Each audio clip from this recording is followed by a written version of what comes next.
Question है आपका साय 6:50 से साय 7:38 के बीच का समय 1 घंटे का कौन सा भाग होगा, ये आपको फाइंड आउट करना है। तो दोस्तों आप सभी जानते हैं जो आपका 1 घंटा होता है उसमें कितने मिनट होते हैं, तो नॉर्मल से 60 मिनट होते हैं। ये बात आप सभी जानते हैं। उसके बाद में आपको समय गिवन है 6:50 से 7:38 का आपको समय गिवन है। तो दोनों का हम अंतर निकालेंगे। तो 6:50 से हमें 7 बजाना पड़ेगा पहले, और उसके बाद में 7:38 से बजाना पड़ेगा। तो 6:50 से हमने 7 बजाया तो यहाँ पर 10 मिनट जोड़ना पड़ेगा।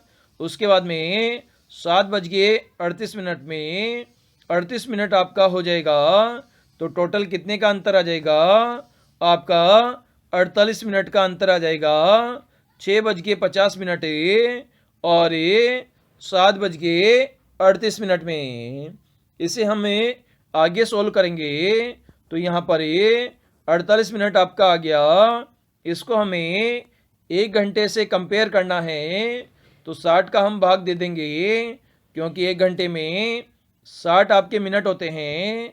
तो 60 का हमने भाग दिया और ये 12 चौके 48 से 12 पंजे 60, 12 के पहाड़ से कट जाएगा और आपका रेशियो कितना आ जाएगा? 4/5वां भाग आ जाएगा 1 घंटे का। ये 6:50 और 7:38 का जो समय है वो 4/5वां भाग हो जाएगा। और ये आपको ऑप्शन नंबर बी में गिवन है। तो बी हमारा दिए गए क्वेश्चन का आंसर हो जाता है। क्वेश्चन है आपका जिस प्रकार 42 56 से संबंधित है उसी प्रकार 72 किससे संबंधित है, ये आपको फाइंड आउट करना है दिए गए 4 ऑप्शन में से। तो सबसे पहले हम यहाँ पर देखते हैं 42 हम कैसे प्राप्त कर सकते हैं, 56 कैसे प्राप्त कर सकते हैं और 72 कैसे प्राप्त कर सकते हैं। तो यहाँ पर 42 जो आपका है उसके अंदर अगर हमें 6 का भाग देते हैं 42 में तो 6 7 42। इसी प्रकार 56 के अंदर हमें भाग देते हैं किसका? 6 का भाग देते हैं। तो 6 का भाग 56 में नहीं जाएगा, तो यहाँ पर 7 का भाग देते हैं तो 7 8 56। तो यहाँ से एक चीज़ क्लियर हो रही है आपकी, 6 और जो 7 है उसके ग्रुप से आपके संख्याएं बनेगी 42 और 56। तो यहाँ पर हम 6 का स्क्वायर करते हैं तो आपको 36 प्राप्त होगा। अगर इसमें वापस से 6 जोड़ दिया जाए तो 36 और 6 कितना हो जाएगा? 42 हो जाएगा। इसी प्रकार 56 को हम कैसे लिख सकते हैं? तो 7 का स्क्वायर प्लस 7 लिख सकते हैं, क्योंकि 7 का स्क्वायर 49 होता है और 49 में 7 जोड़ोगे तो कितना प्राप्त होगा? 56 आपको प्राप्त हो जाएगा। सिमिलरली 72 में हमें 8 का स्क्वायर प्लस 8 कर सकते हैं, क्योंकि 8 का स्क्वायर 64 होता है और 64 में 8 जोड़ोगे तो आपको 72 प्राप्त हो जाएगा। इसी प्रकार क्वेश्चन चिन्ह का मान आपको निकालना है। तो यहाँ पर क्या आ जाएगा? 9 का स्क्वायर प्लस 9 आ जाएगा, क्योंकि हमने पहले 6 का स्क्वायर करके 6 जोड़ा, उसके आगे 7 का स्क्वायर करके 7 जोड़ा, उसके आगे 8 का स्क्वायर करके 8 जोड़ा, उसके आगे हम 9 का स्क्वायर करके 9 जोड़ेंगे तो नामा 81 हो जाएगा। और 81 में हम 9 जोड़ेंगे तो आपको 90 प्राप्त होगा। और ये आपको ऑप्शन नंबर बी में गिवन है। तो बी हमारा दिए गए क्वेश्चन का आंसर हो जाता है। क्वेश्चन है आपका एक कॉलेज के एक पाठ्यक्रम में विद्यार्थियों की संख्या में हर वर्ष वृद्धि होती है। तदनुसार निम्नलिखित विवरण के आधार पर सन 2010 की संख्या ज्ञात कीजिए कि सन 2010 में विद्यार्थियों की संख्या कितनी थी। ये आपको यहाँ पर फाइंड आउट करना है। तो सबसे पहले हम यहाँ पर देखते हैं 2005 से हम एनालिसिस करना स्टार्ट करते हैं। तो 2005 में 20 विद्यार्थी थे, 2006 में 23 विद्यार्थी हो गए। तो विद्यार्थियों की संख्या कितनी बढ़ी? 3 बढ़ी।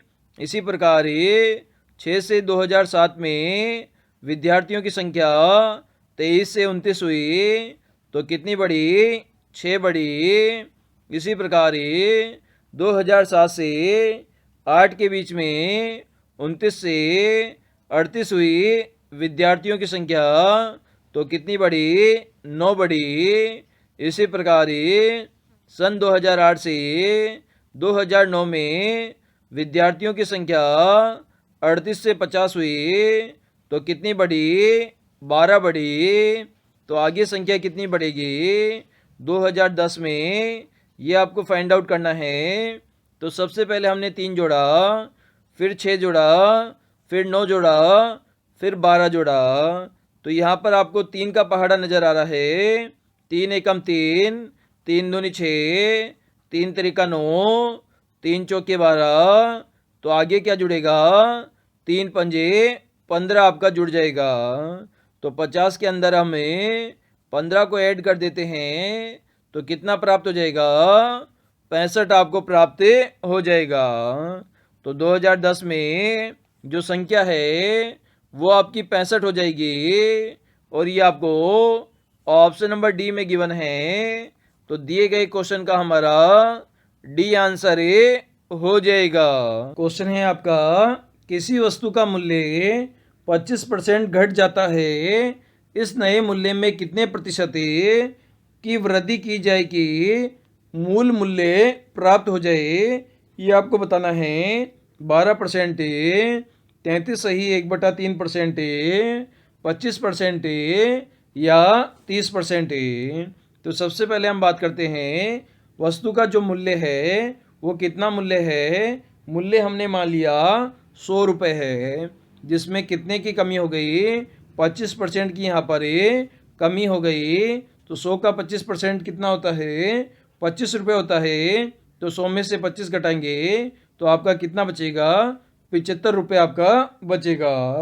फिर आगे कहा गया है कि ये जो नया मूल्य आया है, कहने का मतलब 75 रुपये आया है, इसमें हम कितने प्रतिशत की वृद्धि कर दें कि आपका जो मूल मूल्य है वो आपको वापस से प्राप्त हो जाए। मतलब ये मूल मूल्य आपका 100 रुपये है, तो 25 का हम कितना प्रतिशत और निकालें कि इसमें हमें कितना प्राप्त हो जाए? वापस से 100 प्राप्त हो जाए। तो यहाँ पर आप देख सकते हैं वृद्धि कितनी करनी पड़ेगी। तो वृद्धि आपकी हो जाएगी 25% की। यहाँ पर वापस से वृद्धि करते हैं तो कितने रुपए पर करेंगे? 75 रुपये पर यहाँ पर करेंगे। तो प्रतिशत में यहाँ पर वृद्धि की जा रही है, तो 100 से इसे हम गुणा कर देंगे। तो 25 को हम काटेंगे तो 25 या 75 हो जाएगा। तो 100/3% हो जाएगा। तो 100 में 3 का भाग देंगे तो 3 तरीका 9, 1 बच जाएगा। 3 तरीका 9, 1 बच जाएगा। तो 33 सही 1/3% हमें वृद्धि यहाँ पर करनी पड़ेगी, जो कि हमें ऑप्शन नंबर 2 में गिवन है। तो ऑप्शन नंबर 2 यहाँ पर हमारा करेक्ट आंसर ये हो जाएगा।